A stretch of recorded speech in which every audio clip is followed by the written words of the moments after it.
রইল প্রেমের নিমন্ত্রণ পর্ব 15 লিখেছেন ইয়োস্টা রিমু। বিকেলের আলো তখন ধীরে ধীরে নরম হয়ে আসছে। সারাদিনের আড্ডা হাসাহাসি খুনসুটি শেষে বাড়ির ভেতরেও এখন একটু গুছিয়ে নেওয়ার আবহ। ইরা উঠে দাঁড়ালো।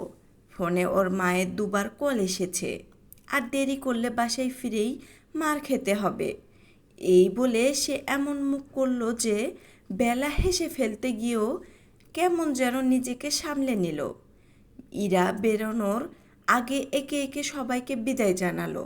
নাজনীন সুলতানার সঙ্গে জড়িয়ে ধরে বলল, আন্টি, আমি কিন্তু আবার আসব।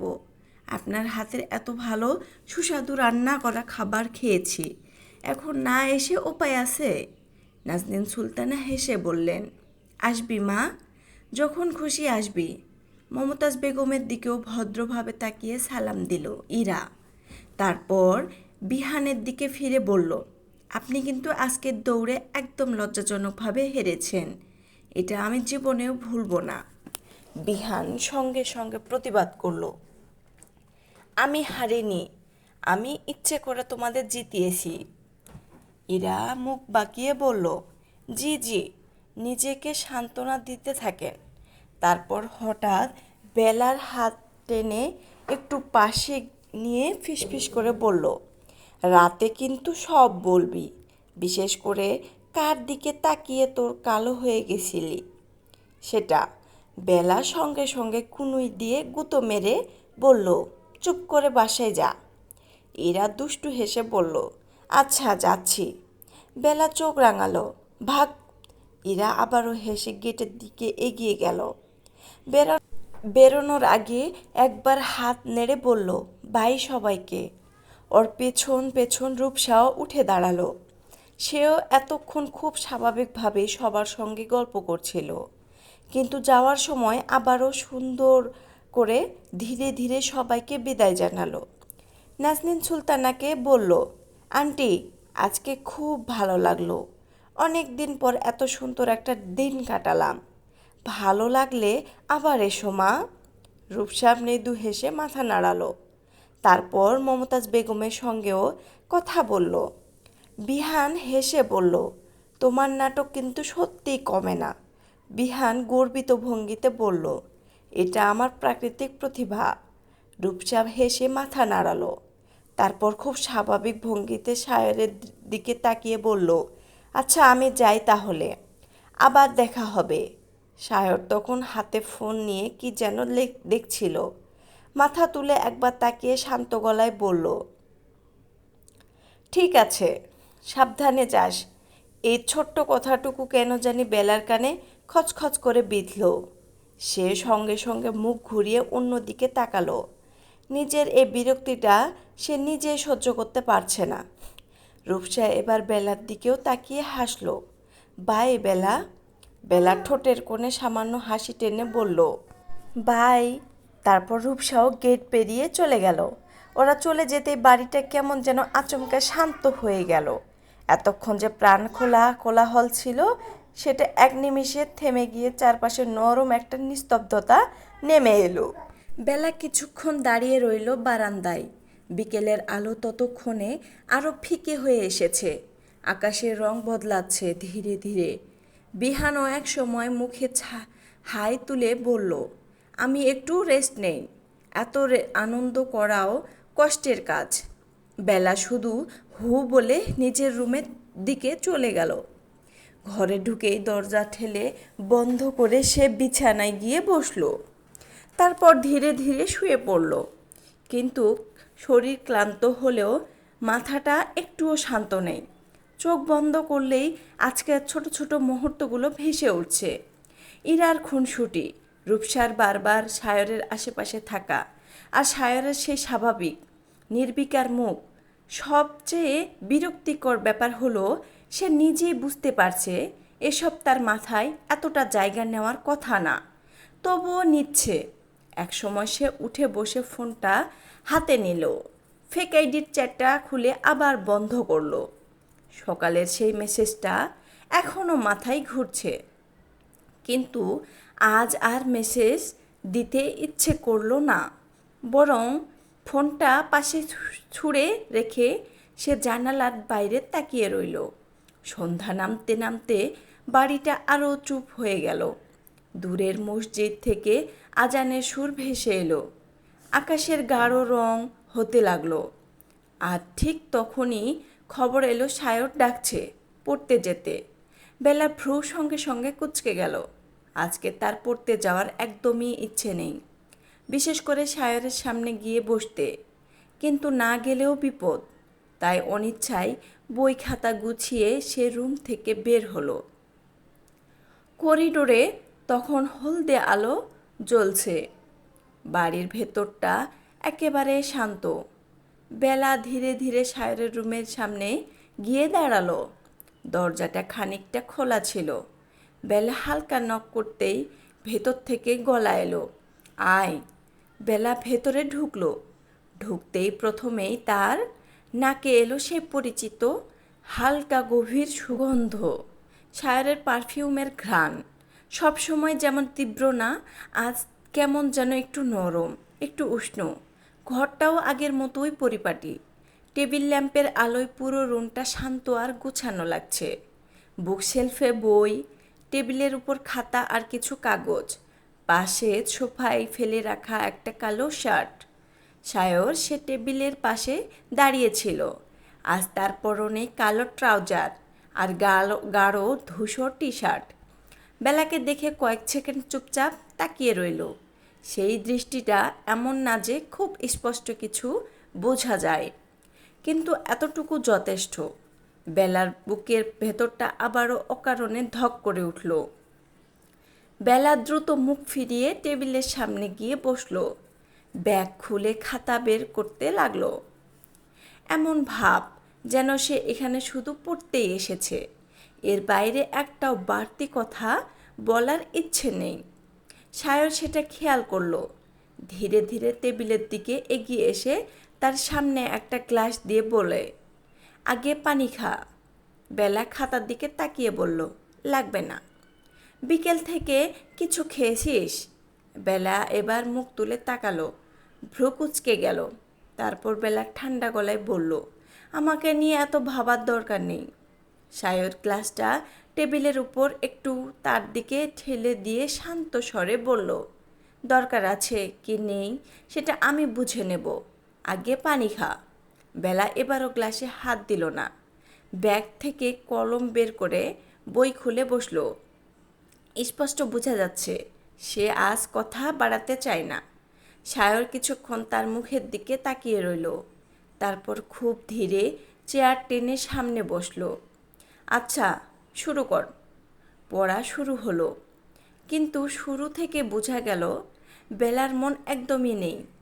সায়র একটা জিনিস বুঝিয়ে দিচ্ছে, আর সে খাতায় অন্য কিছু লিখে ফেলেছে। সায়র কয়েক সেকেন্ড ওর দিকে তাকিয়ে থেকে বলল, এটা কি করেছিস? বেলা চমকে খাতার দিকে তাকালো। কি? আমি এক জিনিস করতে দিলাম, তুই আরেক জিনিস শিখলি কেন? বেলা ঠোঁট চেপে বলল, ভুল হয়ে গেছে। ভুল না, মন নেই।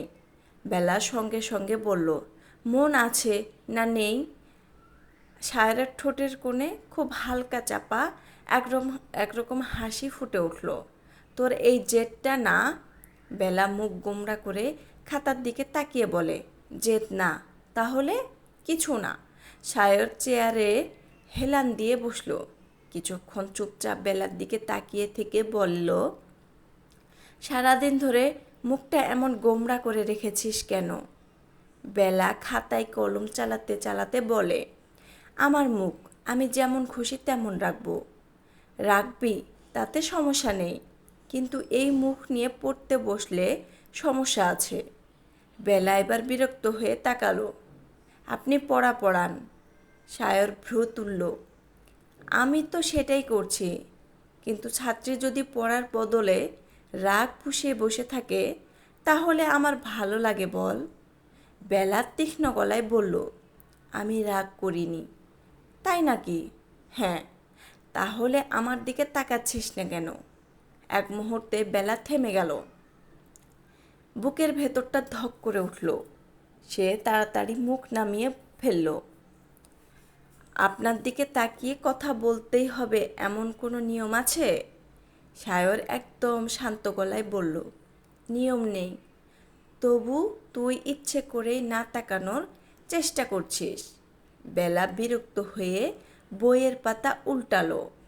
আপনি বেশি ভাবেন। সায়র খুব ধীরে বলল, তোকে নিয়ে কথাটা এমনভাবে বলল যেন এর মধ্যে আলাদা কিছু নেই। অথচ বেলার হাতের আঙুল কেমন শক্ত হয়ে গেল।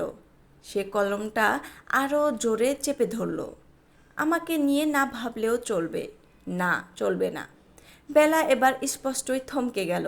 মুখ তুলে তাকাতেই দেখল সায়রের মুখে সে স্বাভাবিক গম্ভীর ভাবই আছে, কিন্তু চোখ দুটো কেমন অদ্ভুত মাদকতা।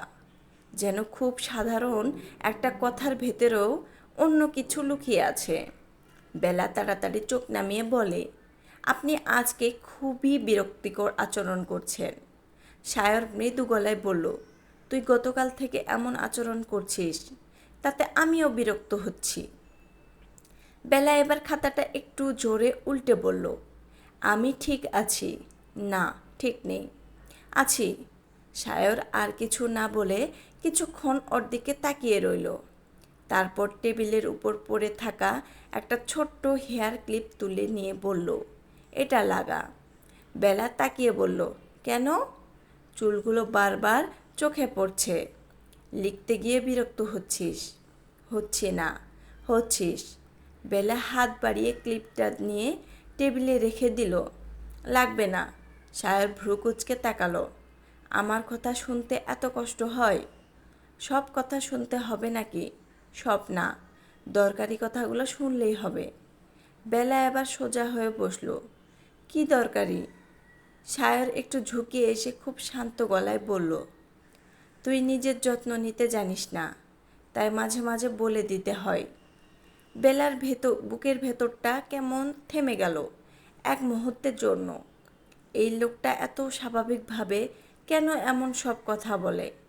যেন ওর খেয়াল রাখা, ওর দিকে নজর রাখা এটাই সবচেয়ে স্বাভাবিক ব্যাপার। বেলা সঙ্গে সঙ্গে গলাটা শক্ত করল। আমার যত্ন আমি নিজেই নিতে পারি। সায়র তাকিয়েই রইল। পারিস? কথাটা কথাটার ভেতরে এমন একরকম নরম খোঁচা ছিল যে বেলার আরও রাগ হলো। হ্যাঁ, পারি। সায়র খুব আস্তে মাথা নাড়ালো। তাহলে বিকেল থেকে কিছু না খেয়ে বসে থাকতিস না? বেলা থমকে গেল। কে বলেছে আমি কিছু খাইনি? আমাকে বলে দিতে হয় না, তোর মুখ দেখলেই বুঝি। বেলা এবার সত্যি সত্যি আর উত্তর খুঁজে পেল না। সে শুধু বিরক্ত মুখে খাতার দিকে তাকিয়ে রইল। সায়র গ্লাসটা আবারও তার দিকে এগিয়ে দিল। পানি খা। বেলা না করতে গিয়েও শেষমেশ গ্লাসটা হাতে নিল। এক চুমুক খেয়ে টেবিলে নামাতেই সায়রের ঠোঁটের কোণে খুব ক্ষীণ একটা হাসি ফুটে উঠল। এই তো, এতক্ষণ ধরে সেটাই বলছিলাম। বেলা চোখ রাঙালো। আপনি সব কিছু নিয়ে বাড়াবাড়ি করেন। সায়র একটু দেরি না করে বলল, তোর ক্ষেত্রে করি। আবারও সেই একই ধরনের কথা, এত স্বাভাবিক অথচ অদ্ভুতভাবে ভেতরটা কাঁপিয়ে দেওয়ার মতো। বেলা এবার আর কিছু বলল না, শুধু বইয়ের দিকে তাকিয়ে থাকার ভান করতে লাগলো। কিন্তু সে নিজেই বুঝতে পারছে একটা শব্দ মাথায় ঢুকছে না। সায়র সেটা বুঝলো বলেই হয়তো খাতাটা নিজের দিকে টেনে নিল। এই লাইনটা আবার লিখল। বেলা লিখতে শুরু করলো। লিখতে লিখতে টেরও পেল সায়রের দৃষ্টি এখনও তার উপরেই। এতে তার মনোযোগ আরও নষ্ট হয়ে যাচ্ছে। সে হঠাৎ কলম থামিয়ে বলল, কি? সায়র শান্ত গলায় বলল, কিছু না। দেখছি। কি দেখছেন? সায়র ঠোঁটের কোণে মৃদু হাসি টেনে বলল, তুই যখন রাগ লুকাতে চাস তখন আরও বেশি বোঝা যায়। বেলা সঙ্গে সঙ্গে বলল, আমি রাগ করিনি। করেছিস। করিনি। সায়র এবার চেয়ার থেকে সামান্য এগিয়ে এলো। দুজনের মাঝে দূরত্বটা কমে গেল একটু। তার গলাটা নিচু, ধীর। আচ্ছা, তাহলে এমন মুখ ভুতুম পেঁচার মতো করে আছিস কেন? বেলার গলা শুকিয়ে এলো। তবু মুখ শক্ত রেখেই বলল, আমার ইচ্ছে। তোর কি আমার উপর রাগ হয়েছে? কার উপর সেটা আপনাকে বলতে হবে? সায়র কিছুক্ষণ চুপ করে তার দিকে তাকিয়ে রইল। তারপর খুব আস্তে এমন এক গলায় বলল, যেটা না চাইলেও বুকের ভেতর নরম কিছু নামিয়ে দেয়, তোর এই মুখটা আমার একটুও ভালো লাগে না। বেলা থমকে গেল। সায়র থামল না, একই নরম স্বরেই বলল, হাসলে তোকে বেশি ভালো লাগে। এক মুহূর্তে বেলার বুকের ভেতরটা পুনরায় ধক করে উঠল। চোখ তুলে তাকাতেই দেখল সায়রের মুখে বাড়তি কোনো ভাব নেই, খুব স্বাভাবিক শান্ত, অথচ তার চোখে একটা অদ্ভুত নরম টান জমে আছে, যেন কথাটা ভেবেই বলেছে। বেলা দ্রুত চোখ ফিরিয়ে নিল। তাহলে অন্যদিকে তাকিয়ে থাকেন।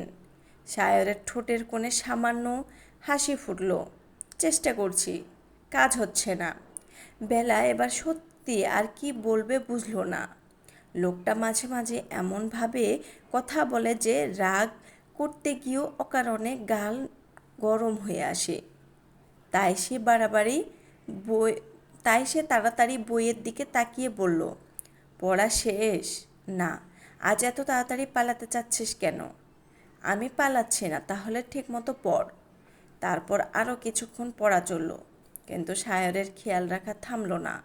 এখনও বলছে, এত ঝুঁকে লিখিস না। কখনো খাতা সোজা করে দিচ্ছে, কখনো কোনো লাইনে ভুল হলে বকছে, আবার পরের মুহূর্তেই নিচু গলায় বলছে, ধীরে কর, তাড়াহুড়ো করিস না। এইসব খুব ছোট ছোট ব্যাপার বাইরে থেকে দেখলে সাধারণই লাগতো, কিন্তু বেলার কাছে প্রতিটা জিনিসই আলাদা করে ধরা পড়ছিল। আর সে ইচ্ছে করেই সব কিছু অগ্রাহ্য করে যাচ্ছে, যেন কিছুই টের পায়নি। প্রায় 1 ঘন্টা পর সায়র খাতা বন্ধ করে বলল, আজ এতটুকুই। বেলা যেন বাঁচল। দ্রুত খাতা কলম গুছিয়ে ব্যাগে ঢোকাতে লাগলো। তারপর উঠে দাঁড়াতেই সায়রও উঠে দাঁড়ালো। বেলা দরজার দিকে পা বাড়াতেই পেছন থেকে সে ডাকলো, বেলা। বেলা থামলো, কিন্তু ঘুরে তাকালো না। সায়র কয়েক সেকেন্ড চুপ থেকে বলল, কালকে আসার সময় এই গম্ভীর মুখটা নিয়ে আসিস না। বেলা এবার ঘুরে তাকালো, ভ্রু কুঁচকে আছে। কোন মুখ? সায়র টেবিলের উপর থেকে সেই ক্লিপটা তুলে হাতে ঘোরাতে ঘোরাতে বলল, এই যে সারাদিন ধরে যেটা করে নিয়ে ঘুরছিস।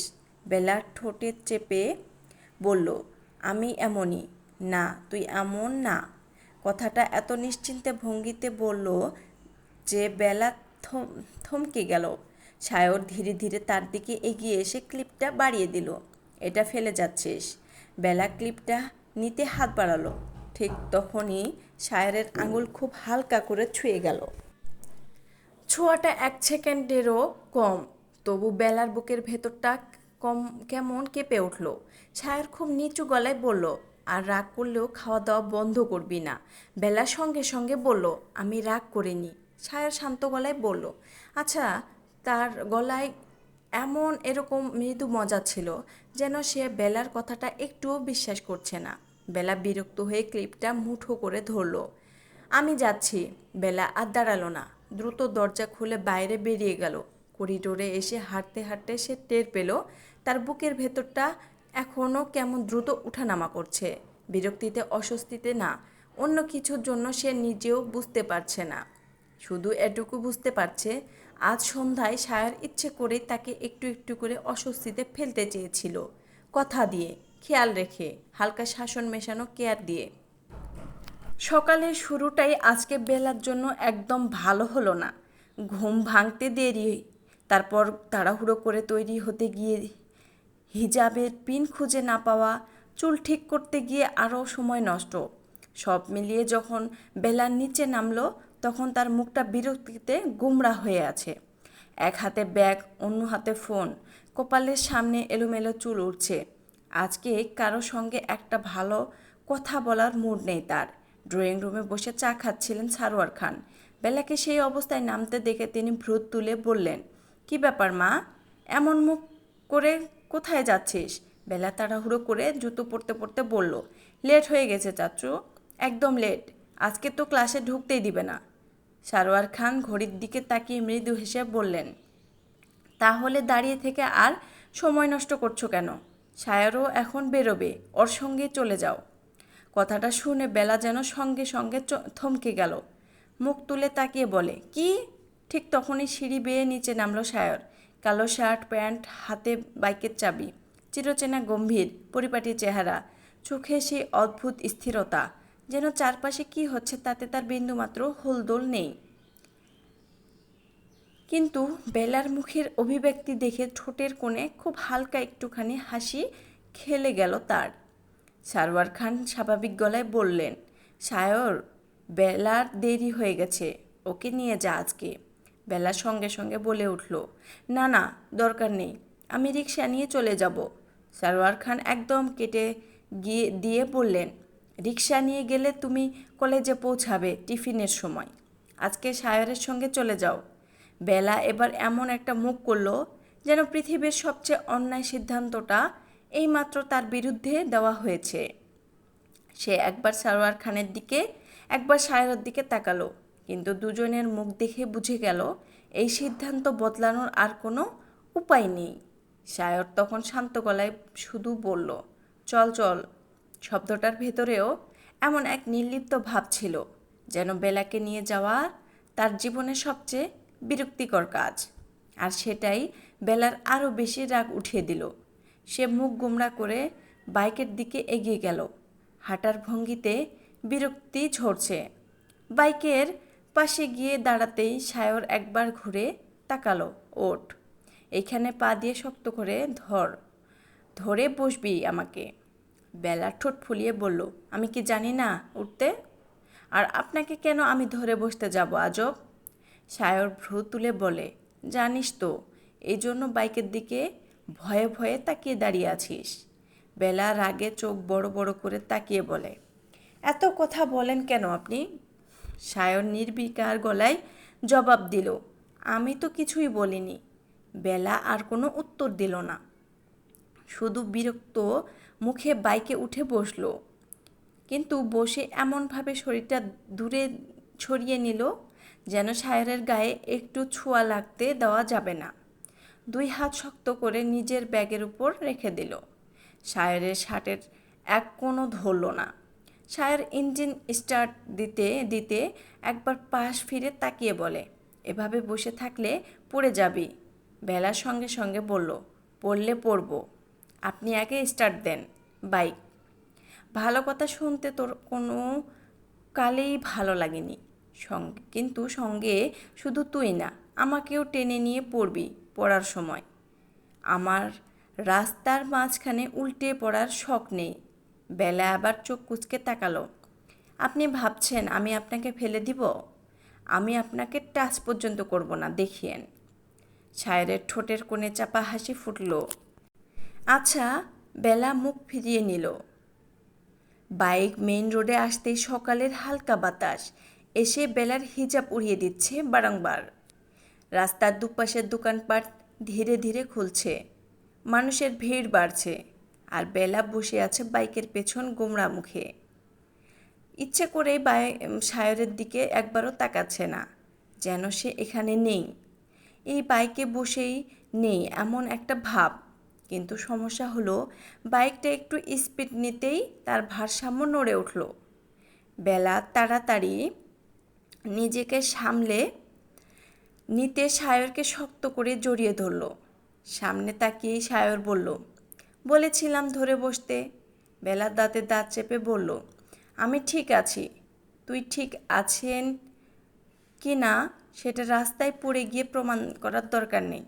আপনার এত চিন্তা করতে হবে না আমাকে নিয়ে। চিন্তা করছি না, শুধু চাই না পড়ে গিয়ে অ্যাক্সিডেন্ট হোক, পরে বলবে তোকে ইচ্ছে করে রাস্তার মাঝখানে ফেলে দিয়েছি। আমার হাজত বাস করার ইচ্ছে একেবারেই নেই। বেলা এবার আর চুপ থাকতে পারল না। আমার কিন্তু মেজাজ খারাপ হচ্ছে বলে দিলাম। আমার তো মনে হচ্ছে তোর মেজাজ আগে থেকেই খারাপ ছিল। বেলা ফুঁসতে ফুঁসতে বলল, আপনি না একদম অসহ্য। সায়র শান্ত স্বরে বলল, সকালে সকালে এমন সুন্দর কমপ্লিমেন্ট দেওয়ার জন্য ধন্যবাদ। বেলা এবার সত্যি সত্যিই রেগে গেল। সে ইচ্ছে করেই আরও একটু দূরে সরে বসল। কিন্তু রাস্তার একটা বাঁকে বাইক ঘুরতেই আবার কেঁপে উঠল। এবারও এক মুহূর্তের জন্য ভারসাম্য হারিয়ে সে অনিচ্ছায় সায়রের শার্টের পেছনটা চেপে ধরল। ধরেই আবার ছেড়ে দিল, যেন ভীষণ বড় অন্যায় করে ফেলেছে। সায়র সেটা টের পেয়ে খুব স্বাভাবিক গলায় বলল, একটু ধরেছিস, এতে হাতে ফোস্কা পড়বে না। বেলার লজ্জা আর রাগে একসাথে গরম হয়ে উঠল। একদম কথা বলবেন না। কথাটা বেলায় এবার সত্যি সত্যি চুপ মেরে গেল। কিন্তু তার চুপ হয়ে যাওয়ার ভেতরেও বিরক্তি ছিল, অস্বস্তি ছিল, আর বুকের ভেতরে অদ্ভুত এক লুকানো ধুকপুকানি ছিল, যেটা সে নিজের স্বীকার করতে চাইল না। সায়রের এত কাছে বসে থাকা, তার শার্টে মিশে থাকা সেই পরিচিত পারফিউমের ঘ্রাণ নিচ্ছে তার কাছে সব স্বপ্ন বলে মনে হচ্ছে। এরপর পুরোটা রাস্তা সে আর একটা কথাও বলল না, শুধু মুখ ফিরিয়ে বসে রইল। আর সায়রও জোর করে কথা বাড়ালো না। তবে ঠোঁটের কোণে যে চাপা হাসিটা মাঝে মাঝে এসে পড়ছিল, সেটা বেলা না দেখলেও অনুভব করছিল। কলেজের সামনে পৌঁছাতে পৌঁছাতে তখন ভেতরে ভেতরে বেলার অস্বস্তি নতুন করে শুরু হলো। বাইরে গেটের সামনে যথারীতি ছাত্রছাত্রীদের ভিড়। কেউ বন্ধুদের সঙ্গে দাঁড়িয়ে গল্প করছে, কেউ ক্লাসে ঢোকার তাড়ায় দৌড়াচ্ছে। এই ভিড়ের মাঝখানে সায়রের বাইক ঢুকতেই কয়েকজনের চোখ সেদিক ঘুরে গেল। আর বাইকটা যখন গেট পেরিয়ে ভেতরে ঢুকলো, তখন যেন এক মুহূর্তে আশপাশের পরিচিতি বদলে গেল। কারণ পরের দৃশ্যটা কেউই একটুও আশা করেনি। কলেজের হ্যান্ডসাম, গম্ভীর, সবসময় মেয়েদের থেকে দূরত্ব বজায় রাখা প্রফেসর সাইবান খান সায়রের বাইকের পেছন থেকে নামছে। বেলা বাইক থামতেই বেলা তাড়াতাড়ি নেমে পড়ল। মুখে এমন একটা ভাব আনার চেষ্টা করলো যেন এটা খুবই স্বাভাবিক একটা ব্যাপার। কিন্তু ভেতরে ভেতরে সে নিজেই টের পাচ্ছিল চারপাশের দৃষ্টি কেমন একসাথে এসে তাদের উপর আটকে গেছে। সামনেই দাঁড়িয়ে থাকা 2-3 জন মেয়ে অবিশ্বাস নিয়ে একে অপরের দিকে তাকালো। ওইটা বেলা না? সায়র স্যারের বাইকে কিভাবে? আরেক পাশে দাঁড়ানো ছেলেদের মধ্যেও ফিসফাস শুরু হয়ে গেল। দোস্ত, আমি কি ভুল দেখছি? না ভাই, একদম ঠিকই দেখেছিস। বিষয়টা কিন্তু ইন্টারেস্টিং। বেলা ব্যাগটা কাঁধে ঠিক করতে করতেই দ্রুত ভেতরে হাঁটতে যাচ্ছিল। ঠিক তখনই তার চোখ পড়ল তানিয়ার দিকে। গেটের একটু ভেতরে তার 2 বান্ধবীকে নিয়ে দাঁড়িয়েছিল তানিয়া। আর এই দৃশ্যটা দেখার পর তার মুখের রং মুহূর্তেই বদলে গেছে। চোখ দুটো কেমন জ্বলে উঠেছে, রাগে, হিংসায়, অবিশ্বাসে। ঠোঁট শক্ত করে চেপে আছে, যেন কোনোভাবে নিজেকে সামলানোর চেষ্টা করছে। কিন্তু সেই চেষ্টা যে খুব একটা কাজে আসছে না, সেটা তার মুখ দেখলেই বোঝা যায়। তানিয়া থেমে সায়রের দিকে তাকালো, তারপর বেলার দিকে, আবার সায়রের দিকে, যেন সে কিছুতেই মিলাতে পারছে না। এই বেলা, যাকে সে এতদিন অপমান করে এসেছে, যাকে ছোট করার সুযোগ খুঁজেছে, সেই বেলায় আজ কলেজে ঢুকছে সবার কাঙ্ক্ষিত নজর কাড়া প্রফেসরের বাইকে চেপে। তার পাশে দাঁড়ানো মেয়েটা ফিসফিস করে কি একটা বলতেই তানিয়া প্রায় ঝাঁঝিয়ে উঠল। চুপ! তার চোখে তখন এমন আগুন, যেন ইচ্ছে করলে সেখানে কাউকে জ্বালিয়ে দিতে পারে। বেলা তানিয়ার সেই মুখটা দেখেই ভেতরে ভেতরে অদ্ভুত এক তৃপ্তি অনুভব করল।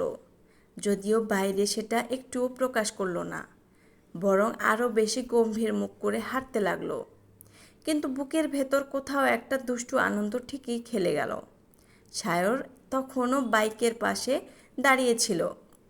হেলমেট খুলে একবার চারপাশে তাকালো। এত সব ফিসফাস, এত সব অবাক দৃষ্টি, সবই সে বুঝতে পারছে। কিন্তু তার মুখে তেমন কোনো ভাবান্তর নেই, বরং সে একই শান্ত স্থির অভিব্যক্তি। আর গেটের পাশে দাঁড়িয়ে থাকা তানিয়া, সে তখনও আগুনের মতো জ্বলছে। তার মুখের সেই হিংসায় পুড়ে যাওয়া অভিব্যক্তি দেখলে যে কেউ বুঝে ফেলবে আজকের এই দৃশ্যটা সে এত সহজে ভুলতে পারবে না। আজকে থেকেই হয়তো কলেজে নতুন এক গুঞ্জনের শুরু হতে যাচ্ছে। কলেজের সবচেয়ে হ্যান্ডসাম প্রফেসরের বাইকে করে বেলা এসেছে। এমন খবর ছড়াতে বেশি সময় লাগার কথা নয়।